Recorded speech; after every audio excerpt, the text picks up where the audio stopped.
గోవింద గోవింద గోవింద గోవింద.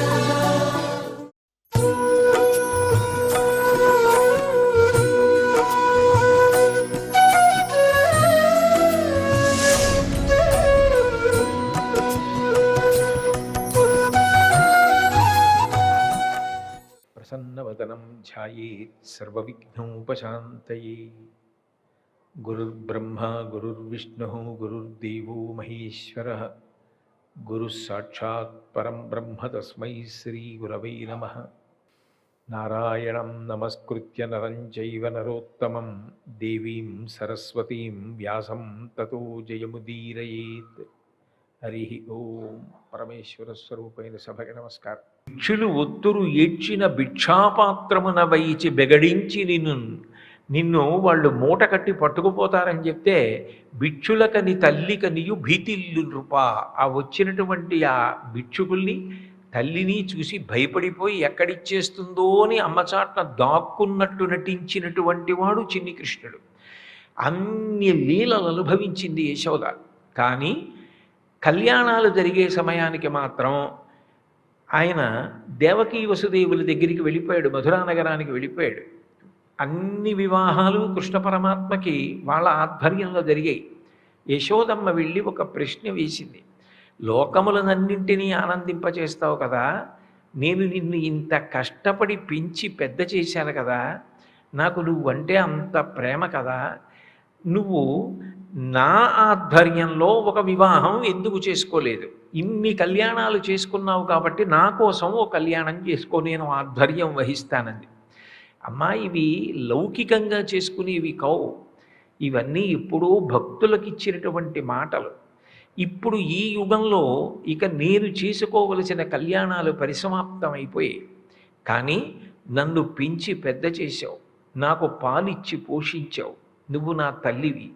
అమ్మా అని నిన్ను పిలిచాను. అమ్మా అని నిన్ను పిలిచినందుకు, నీ పాలు తాగినందుకు నువ్వు అడిగిన మాట కాదనలేను. కలియుగంలో శ్రీవేంకటేశ్వరుడిగా అవతార స్వీకారం చేసినప్పుడు కన్నతల్లివి కాబట్టి నీకే పెద్దపీట వేస్తాను. అప్పుడు నువ్వు వకుళమాతగా వస్తావు. వచ్చినప్పుడు నా కళ్యాణానికి, పద్మావతీ పరిణయానికి అంతటికీ కూడా ఆధ్వర్యం నువ్వే వహించి ఆకాశరాజుతో మాట్లాడడానికి కూడా నువ్వే వెడతావు అని తల్లికిచ్చిన మాట కోసమని మళ్ళీ వెంకటేశ్వర అవతారంగా వచ్చి ఆ యశోదమ్మ వకుళమాతగా వస్తే వకుళమాతనే ఆధ్వర్యంలో ఉంచి పద్మావతీ పరిణయం చేసుకున్నటువంటి వాడు వెంకటేశ్వరుడు. ఆయన అవతారంగా రావడానికి ఎన్నో కారణములు ఉన్నాయి. అందులో అమ్మకి ఇచ్చినటువంటి మాట, అమ్మని గౌరవించడం అన్నది వెంకటేశ్వర అవతారంలో అంత ప్రధానమైనటువంటి విషయం.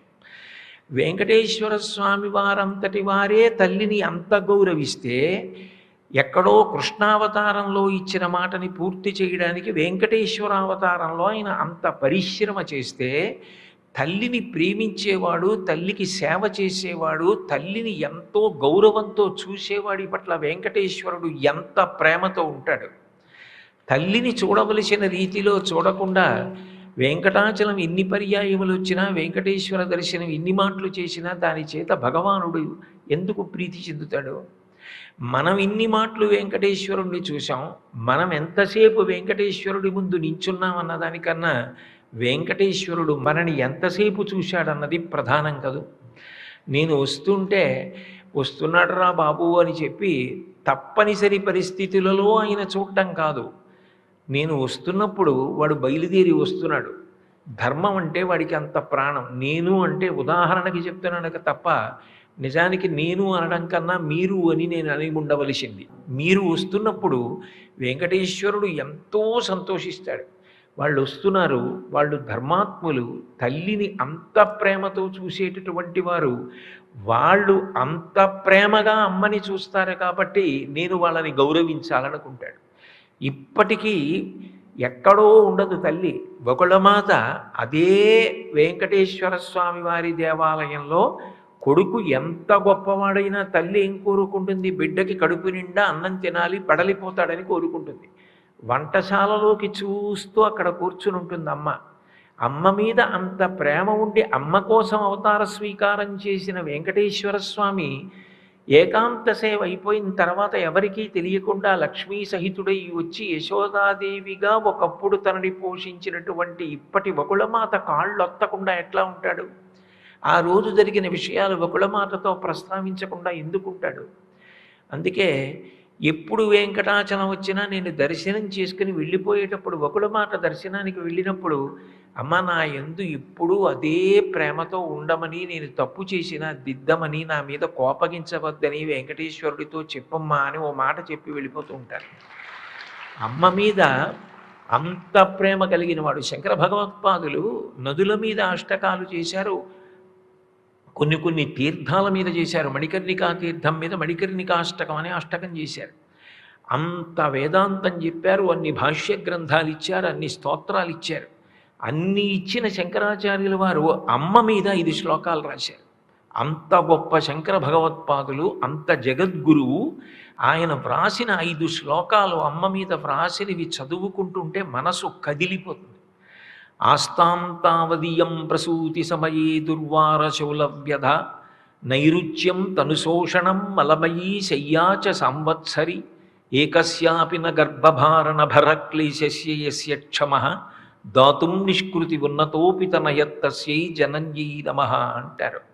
అమ్మ బిడ్డని కనేటప్పుడు గర్భంలో పిండం పెరుగుతుంటే, గర్భం పెద్దదవుతుంటే ఒంగోలేక నిలబడలేక ఆహారం సహించక వాంతులై చిట్ట చివర 9 నెలలు నిండిన తరువాత ప్రసవకాలం ఆసన్నమైతే ఒక శూలం మీద ఒక మనిషిని కూర్చోబెట్టినప్పుడు శూలం దిగుతుంటే ఎంత బాధ కలుగుతుందో అంత బాధ కలిగితే, అంత రక్తం పోతే మళ్ళీ తను బ్రతుకుతానో బ్రతకనో తెలియకపోయినా బిడ్డకి జన్మనివ్వాలని అంత త్యాగబుద్ధితో, అంత ప్రేమతో, అంత ఆర్తితో బిడ్డని కని అంత నిప్పితో ఉండి కృతజ్ఞత చెప్పడం రాని పసిపిల్లవాడు అమ్మ గుండెలలోకి చేరినంత మాత్రం చేత వీడు నా బిడ్డ అన్న భావన కలగగానే నిత్తురు పాలగా మార్చి పడుతున్న తల్లికి నేనేమివ్వగలను అడిగారు శంకరాచార్య.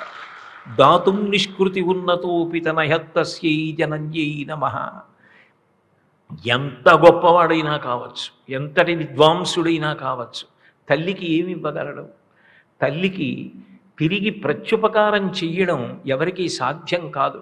అంత గొప్పది తల్లి. మాతృదేవో భవ అని మనకి వేదం తెల్లవారి లేస్తే చెప్తోంది. అమ్మ పరదేవతతో సమానం కాదు, పరదేవతయే అమ్మ రూపంలో ఇంట్లో తిరుగుతోంది. అటువంటి అమ్మని గౌరవించలేకపోతే, అటువంటి అమ్మ చేతి అన్నం తినడం గొప్ప. అమ్మకి అన్నం పెట్టవద్దు, నేను అమ్మకి అన్నం పెట్టడం ఏంటి? మా అమ్మ చేతి అన్నం నేను తినడం గొప్ప. అమ్మని గౌరవంగా చూడడం నేర్చుకో. నాకు అన్నిటికన్నా ప్రీతిపాత్రమైనది ఏది అంటే, నువ్వు ఏమి తెచ్చావన్న దానితో నాకు సంబంధం లేదు. ఆయన అవతార ప్రకటనం చెయ్యగానే చెప్పిన మాట, ఏకేన తులసి మాత్ర దళేనాపి నరోత్తమ పూజయేద్ భక్తిభావేన తం రక్షామితి మత్పణః.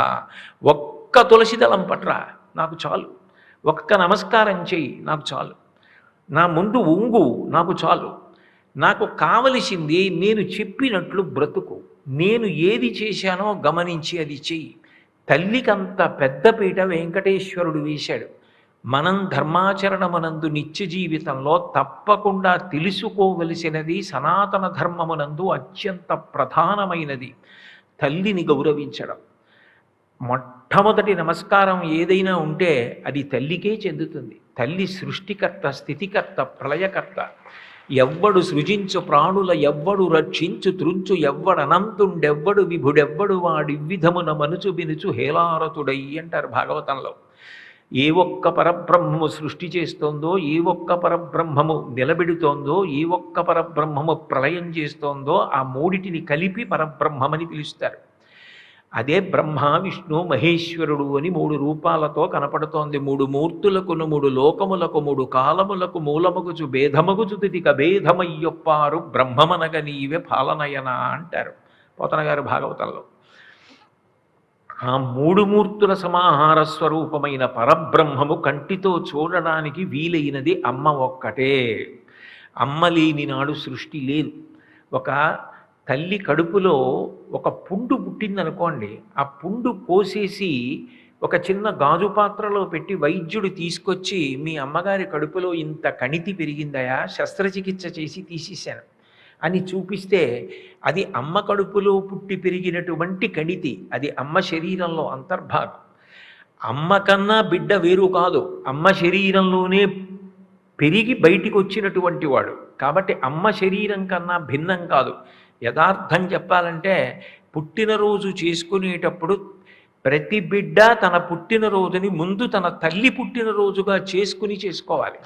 ఎందుకనంటే అమ్మకి పునర్జన్మ. అమ్మ నన్ను కన్నప్పుడు అంత మరణ సదృశమైన వేదనను పొంది నన్ను ప్రసవించింది. ప్రతి బిడ్డ పుట్టినరోజు అమ్మకి మళ్ళీ పుట్టినరోజే. ప్రతి బిడ్డ పుట్టినరోజు చేసుకునేటప్పుడు అమ్మ పుట్టినరోజుగా దాన్ని చేయమని చెప్తోంది. అంత పెద్ద పీట వేసింది అమ్మ. బ్రహ్మ లోపల సృష్టికి ఆమె కారణం. అమ్మ స్థితికర్త. తండ్రి ఎన్ని కోట్ల ఆస్తి కలిగిన వాడైనా పుట్టిన పసిబిడ్డకి ఏది పెట్టి పోషిస్తాడో, పాలిచ్చి పోషించగలిగినది తల్లి ఒక్కతే. బిడ్డ క్యారం అనేటప్పటికీ తల్లికి వినపడుతుంది. వెళ్ళి జోకొట్టి పడుకోపెట్టి నిద్రపుచ్చి స్వల్పకాలిక లయం చేసే శివస్వరూపం అమ్మ. అటువంటి పరబ్రహ్మస్వరూపమైన అమ్మని నేను సృజించి నీకోసమని నీకిస్తే, నీ ఇంటనే పరబ్రహ్మం తిరుగుతుంటే ఆ అమ్మకి ప్రదక్షిణం, ఆ అమ్మకి నమస్కారం, ఆ అమ్మని సంతోషపెట్టడం మానేసి నా దగ్గరికి రావడం నాకు అంగీకారయోగ్యం కాదని వెంకటేశ్వరుడు అనడా? నిత్య జీవితములో ధర్మాచరణమునందు వెంకటేశ్వర ప్రీతికి ప్రధాన కారణము తల్లిని గౌరవించుటయే. తల్లిని గౌరవించడం నేర్చుకోవాలి మనం. రెండు మీరు గమనించండి, వెంకటేశ్వరావతారంలో ఆయన మొట్టమొదట లోకమునందు ఎవరికో సాక్షాత్కరించి కనపడలేదు. ఆయన కూడా తపస్సు చేశాడు. తపస్సు కలియుగంలో ఎంత గొప్పదో భగవద్గీతలో 3 శ్లోకాలలో చెప్పాడు. తపస్సు అంటే ఎక్కడికో వెళ్ళిపోయి అరణ్యాలలో కూర్చుని నువ్వు తపస్సు చెయ్యవలసిన అవసరం లేదు.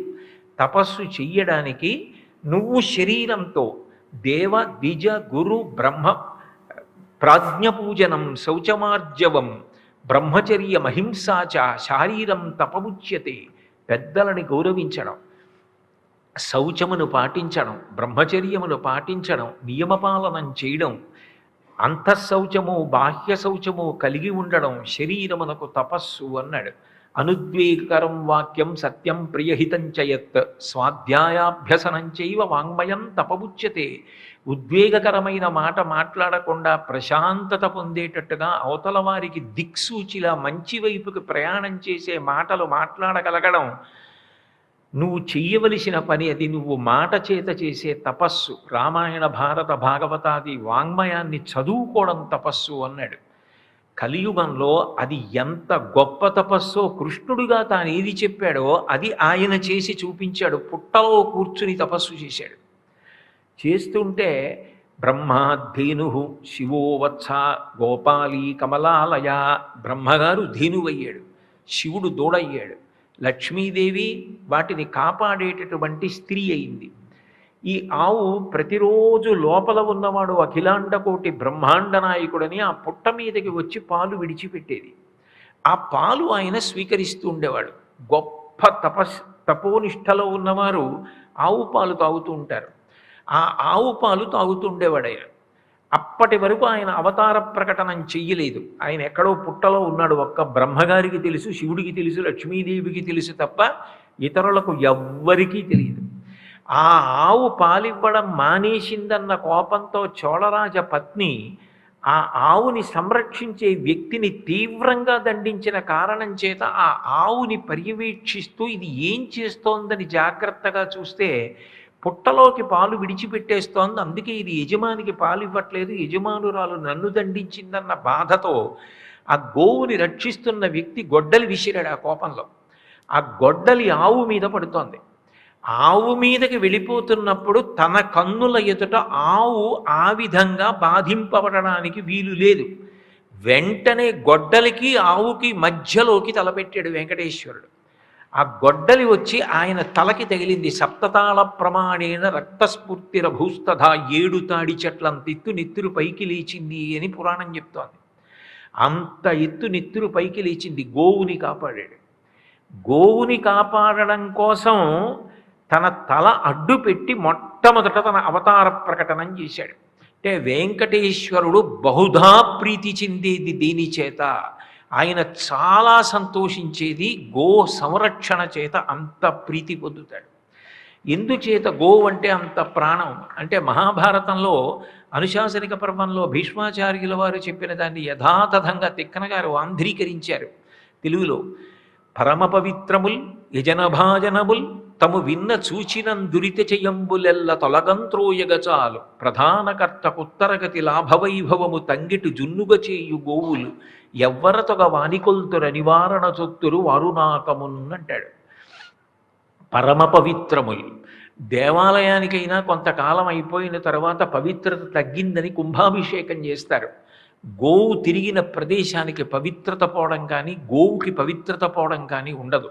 84 లక్షల జీవరాశులలో మలమూత్రముల సుగంధ భరితములై అంత పవిత్రమైనటువంటిది గోవు ఒక్కటే. దాని మలమూత్రములు అంత గొప్పవి. అటువంటి గోవు సనాతన ధర్మమునకంతటికీ శ్వాసకోశ. అందుకే సాధు గోమాత భరతభూ శ్వాసకోశ అని వర్ణించారు. ఊపిరితిత్తులు మనిషికి ఎంత ప్రధానమో సనాతన ధర్మానికి గోవు అంత ప్రధానం. గోవు ఎక్కడ తిరుగుతుందో ఆ ప్రదేశము తనంత తాను అంత పవిత్రమైపోతుంది. పరమ పవిత్రముల్ యజనభాజనముల్ సనాతన ధర్మానికి ప్రాణప్రదమైనటువంటి సిద్ధాంతములు రెండు. ఒకటి పునర్జన్మ, రెండు అగ్ని ఆరాధన. అగ్ని ద్వారా మనం హవిస్సు ఇస్తే దాన్ని దేవతలు స్వీకరించి సంతోషించి వర్షం కురిపిస్తారు. వర్షం కురిపిస్తే భూమి మీద పాడి పంట వస్తాయి. అందుకే అన్నాద్భవంతి భూతాని పర్జన్యాత్ అన్న సంభవ యజ్ఞాద్భవతి పర్జన్యో యజ్ఞ కర్మ సముద్భవం ఏవం ప్రవర్తితం చక్రం నానువర్తయతి హయ అఘాయమింద్రియారామో మోహం పార్థ సజీవతి అంటాడు కృష్ణుడు గీతలో. ఆ యజ్ఞం చేసి హవిస్సు ఇచ్చినప్పుడు హవిస్సు దేవతలు తిని సంతోషించి వర్షం కురిపిస్తారు. మళ్ళీ పంట పండుతుంది.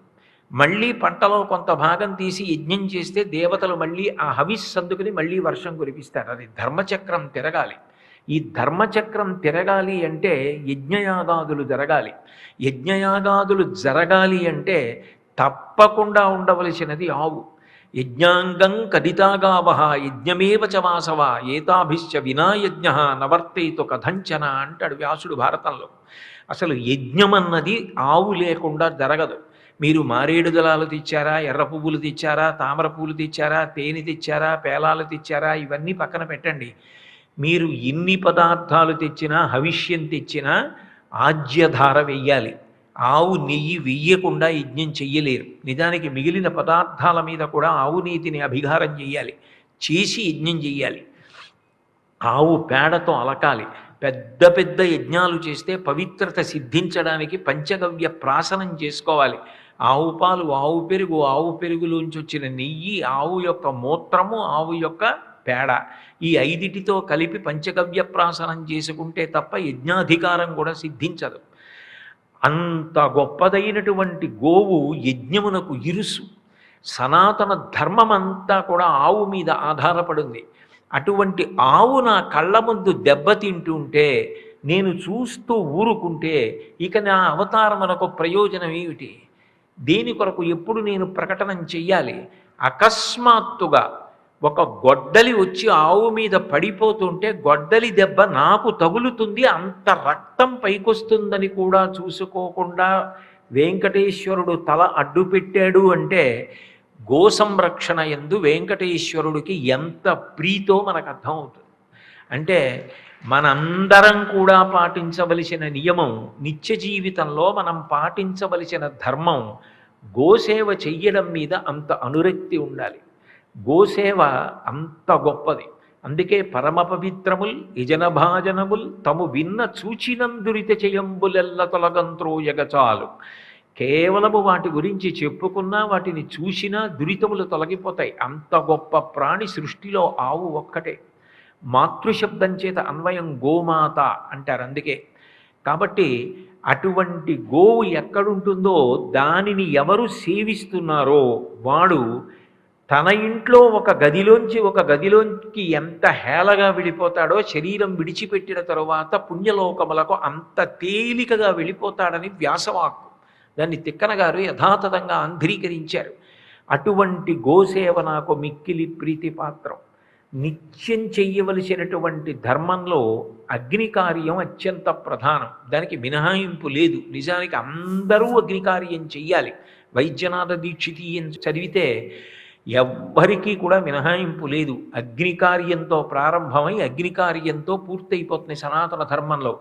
కొడుకు చిట్ట చివర శరీరాన్ని తీసుకెళ్లి చితిలో పెట్టేసేటప్పుడు మా నాన్నగారు బ్రతికున్నంత కాలం ఓ అగ్నిహోత్రుడా నిన్నంత గొప్పగా ఆరాధించారు. ఇప్పుడు మా నాన్నగారు శరీరం వదిలిపెట్టారు. ఆయన శరీరాన్ని కాల్చక ఇబ్బంది పెట్టకుండా భగ్గున కాల్చి హవిస్సు దేవతలకు ఇచ్చినట్టు దీన్ని బూది చేయమని మంత్రం చెప్పి కొడుకు చితిలో శరీరాన్ని వేసేస్తాడు, తండ్రిదైనా తల్లిదైనా. అంటే అగ్నితో పూర్తయిపోతుంది. అగ్ని అంత గొప్పది. అగ్ని ఒకటి, గోవు ఒకటి కాదు, రెండు సమానమైనటువంటి ఫలితాన్ని ఇస్తాయి. గౌర్వారగ్ని అంటోంది వేదం.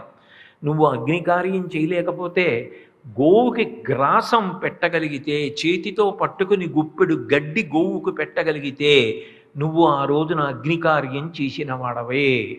శ్రేయస్సు కలుగుతుంది. సమాజం అంతా కూడా ధర్మంతో శాంతితో ఉంటుంది అని. మీరు మహాభారతం శాంతి పర్వం చదవండి, అనుశాసనిక పర్వం చదవండి, గోసూక్తం చదవండి, కావ్యాలు చదవండి, పురాణాలు చదవండి. గోసేవ ఎంత గొప్పదో అర్థమవుతుంది. అటువంటి గోసేవ నిత్య జీవితంలో ధర్మాచరణమునందు అంతర్భాగము కావాలి.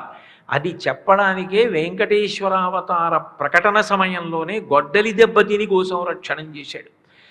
ధర్మమునందు చాలా చాలా ప్రధానమైనది ఏది అంటే ఓర్పు. శాస్త్రము ఏది చెప్పిందో అది మాత్రమే చేస్తూ అది వెంటనే ఫలితం రాలేదని బెంగ పెట్టుకోకుండా నేను పట్టుకున్న ధర్మము నన్ను అనే ఓర్పు మనిషి పొంది ఉండాలి. ఆ ఓర్పు కలిగి ఉండడం అన్నది అంత గొప్ప విషయం. అట్లాగే ప్రతి చిన్నదానికి ఇతరుల యందు తప్పు పట్టేటటువంటి ప్రయత్నం చెయ్యడం కన్నా తప్పు లేనివాడెవడు అని అన్నిటా ఎక్కడో ఏదో ఒక మంచిని వెతికి ఆ మంచిని చూసి సంతోషంగా ఉండగలిగినటువంటి ప్రజ్ఞ అలవాటు కావాలి.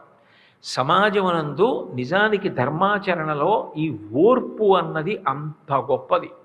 రామాయణంలో కుశనాభోపాఖ్యానంలో క్షమాగుణం ఓర్పు గురించి మాట్లాడుతూ క్షమాదానం, క్షమాయజ్ఞం, క్షమా సత్యం హి పుత్రికాః, క్షమా యశ, క్షమా ధర్మం, క్షమయావిష్టితం జగత్ అంటాడు కుశనాభుడు.